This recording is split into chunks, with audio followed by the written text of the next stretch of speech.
Hi everyone, if you're new to my channel, welcome to In the Money Options Trading and Education. Otherwise, welcome back to the channel, and I'm happy to have you back. Today is January 30th, and the first trading day has concluded in a very busy week in the financial markets.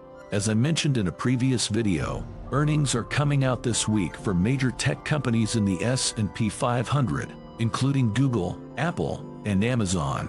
Today, investors showed an aversion to risk and are showing cautiousness heading into earnings.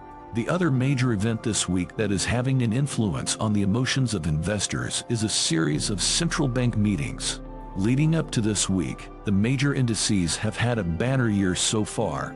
To show this, we can look at three ETFs representing the major indices. The first ETF is Nasdaq Invesco QQQ, which is heavily weighted in tech companies. After a bruising 2022, we can see that QQQ is up around 9.4% year to date. Next, we have SPY, which is the Spider S&P 500 ETF. It is quite diversified in terms of sector representation with the highest weighting in tech, and it shows an increase of 5.16% year to date, followed by DIA, which is the Spider Dow Jones ETF, and it shows a 2.05% increase year to date. DIA is also diversified with the highest representation in the financial sector. Since CDFs are tradable instruments, I prefer to look at them versus the market index, which is not a tradable instrument. The rally has been driven by expectations of a softer approach to inflation by the Federal Reserve, with a modest increase in interest rates early in the year and a complete halt later in the year. However, investors are considering the possibility that the Fed could act hawkish in the next meeting, meaning they could increase rates by more than the market is currently expecting. The expectation is that the Fed will raise interest rates by 0.25% when they wrap up meetings this Wednesday. This would represent a lowering of the rate increase in a second consecutive Fed meeting. Fed officials will discuss by how much more they need to increase rates before inflation is under control. A huge challenge is that the Fed uses backward-looking indicators to make decisions, and they run the risk of sending the U.S. economy into a recession if they act too aggressively. Any rumors or innuendo from these meetings has the potential to move the markets, and in a big way. If Fed officials agree to raise interest rates by more than 0.25%, then investors will view that negatively and will likely reduce risk in their books. There is a case to be made for the bullish and bearish scenarios, and it is up to you as a trader to decide if and how to act to capitalize on the Fed minutes. Let's take a look at how you can select a high probability trade on either side. If you think the recent bullishness is going to have a reality check this week, and you already hold at least 100 shares of QQQ, SPY, or DIA, you could sell an out-of-the-money call against your shares.